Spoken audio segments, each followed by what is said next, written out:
Greetings, Star Wars toy fans. This is Jim. Thanks for stopping by my channel. Well, thanks to all of you that took the time to watch the quick questionnaire on which customization you'd like to see a video on. I had 4 comments out of 343 subscribers, and that's not a high percentage, but at least that's something for me to go on. I appreciate you guys taking the time to do that. So we'll start off with Red 2. This was the first customization that I did. And with all of my customizations, I only customize them if the ship has been damaged prior to my acquisition of it. And all of these were significantly damaged in some way, shape, or form. This one here, as you can see, we've got a cracked canopy, but that occurred later on, not from mishandling, by the way, just due to the age. I think it was just going to be prone to that. If you decide to do your own customizations on the X-Wing, there are 5 screws that you need to remove. So 1 here at the top, 2 at the back, and then generally there should be 2 underneath, but that isn't always the case. There's 1 here for the nose cone, and then there should be 1 in the nose gear bay, but that's, like I said, not always there. So we'll go ahead and disassemble it. Screws are already taken out. Be careful when you take off the nose cone that you don't snap off the light or catch it on the light. And then be careful when you take off this piece here. There are 2 little pins here that can snap off if you're not careful in removing this. So we just kind of spring it from the end there carefully so we don't snap that off. And then we'll just remove the top of the canopy, and there you can see the inside and the battery bay. Now you'll notice right off the bat that R2 is broken, and this is a very common occurrence even in the 1995 and 2003 X-Wing. So looking at the X-Wing here, you'll notice I've got 4 screws. Oftentimes they only come with 2, and generally it'll be, I think, these 2 here. And if you have an X-Wing in which this wing portion is broken, this is my theory. I believe that because these 2 screws are not there, meaning we have uniform pressure all the way across, that when you press R2 down, it puts extra stress on the areas that don't have the screws and causes eventually those wings to break. This one, the wings were just fine in. And all in all I need to do with this ship is, if I want to restore it to its originality, is just basically take that R2 out, put in an original R2, which I do have, non-painted one, and then we'll it'll be back to its original form. Now, the only thing that isn't original other than R2 on this ship happens to be the stickers. And the stickers were in pretty bad shape when I got it. Some were not present, and so I went to Zach Paris off of eBay and ordered his X-Wing stickers, and they're absolutely marvelous. Well, let's talk about the restoration of this ship here. So here's a still of the ship that when I first got it, was really dirty, quite yellowed, and you can see that the canopy does not have the crack in it, but it's still quite orange. Now, this next still shows you the broken landing gear. And that was something that I ended up replacing. I bought a replacement landing gear off of eBay.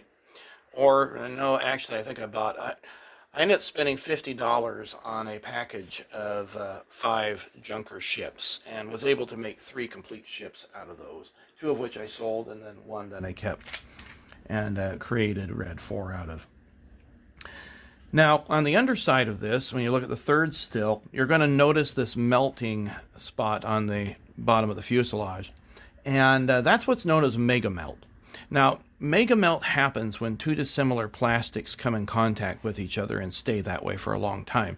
It was named after the company Mego that produced the Star Trek figures and Cher and I think Farrah Fawcett and several others that were pretty common. And what would happen to the figures, even Kenner had this happen with their 12-inch dolls, is when the softer plastics comes in contact with the harder plastic, what happens is it causes it to melt. There's a chemical reaction. And so here is the underside. Looks like the batteries just fell out. And here is the area that was fixed. And you'll notice that you can no longer see the area. It was kind of touch and go because we had the lettering there, but I think that turned out pretty good. Now, what do you end up doing in order to, let's say you have something like that, a scarring of the plastic, what can you use to remove that?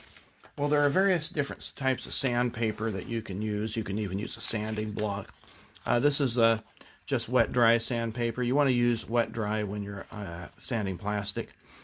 Don't do it dry. There's something with the water that kind of softens it and makes it sand better. But you can get this at Lowe's or any local hardware store. There's also nail files that are really useful. These I got at Target. This is well used, and there's still a lot of life left in there. You go to Hobby Lobby, get these small sanding sticks. Those are nice. Micromesh produces sanding cloth, and these last a long time. And they come all the way up to 12,000 grit. So this is 2,400, and there's 4,000. And if you're going to do any sanding of clear plastic, you definitely want to kind of go that route. And then there's also sanding film. I haven't opened this. It's plastic film. I've had other things to use, and so I haven't used that at all. Now, looking at the fourth still, you'll notice that there's no landing gear screw there. So when I bought the bundle of X-Wings, it came with some screws, and then I just used the proper screw underneath. Now, looking at R2, you'll see there that we have the broken R2, and then, of course, the two missing screws, and I promptly replaced those. Here is a picture of the Mega Melt that's fixed, even though I kind of already showed you that. Now, here's a comparison of this X-Wing with my childhood X-Wing. Now, my childhood X-Wing, come to find out, doing some research, is the early edition. This one is not. There is not a patent pending right here, which is on mine. If you want to see that, you can go to the video of my X-Wing. I'll try to leave a link in the description there. Now, there are two different styles of buttons. There's the slider one, and there is just the vertical push button. This one happens to come with a vertical push button. But however, the majority of them come with a slider. Now, I don't know which was released first, because I've got an early version, so the research says it's got the slider. This is the vertical button. And then even the later Hasbro and Tonka releases also have the slider button. Let's talk about the red dome here. So looking at the red dome, you're going to notice that he's got a stripe there, he's red, and there happens to be a little light. So we'll go ahead and place the batteries in the compartment.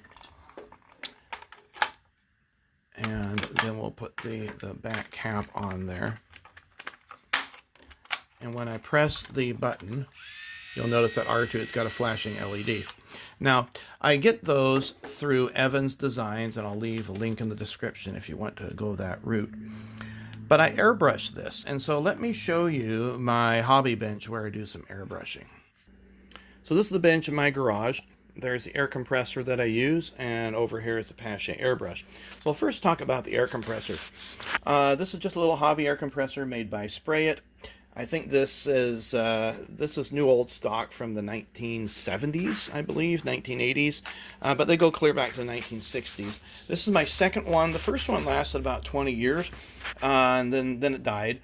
This one has an on-off switch, which is really nice. And you'll notice that I got the air pressure gauge there. Move that up against the clamp.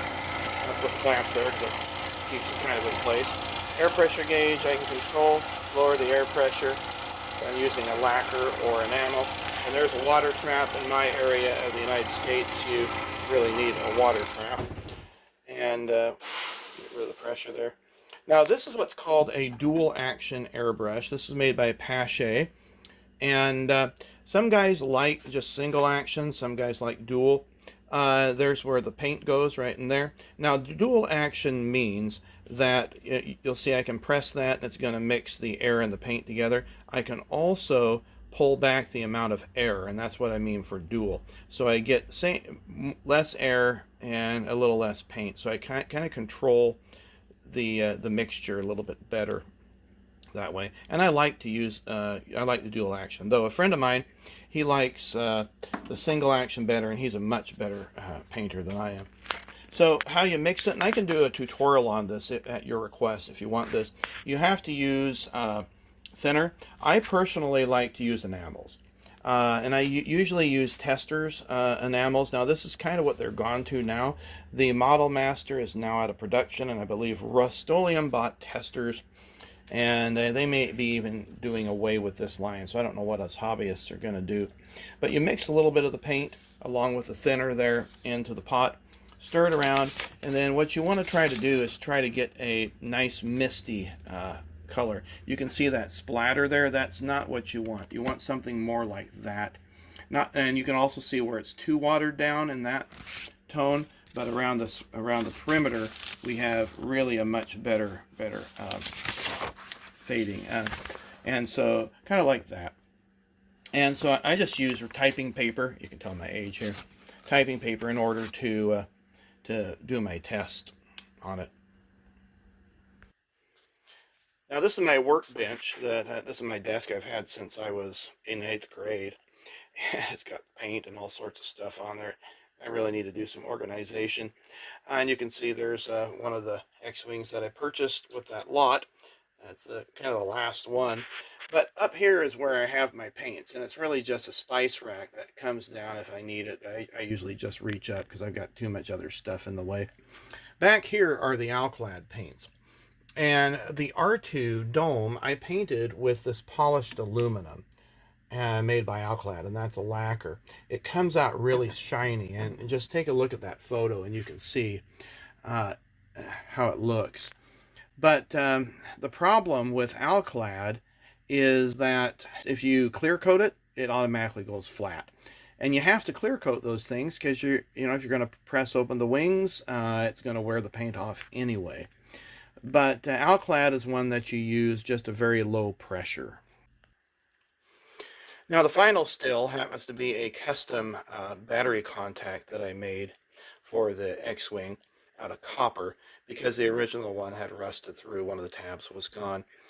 When I got the parts for the ship, to get the all those 5 X-Wings, then I replaced it with one that actually is stock. And this one was pretty good, in pretty good shape. But if you need to do that, these are just riveted on, and it's just spring loaded, and basically the contact keeps the spring from coming back up again.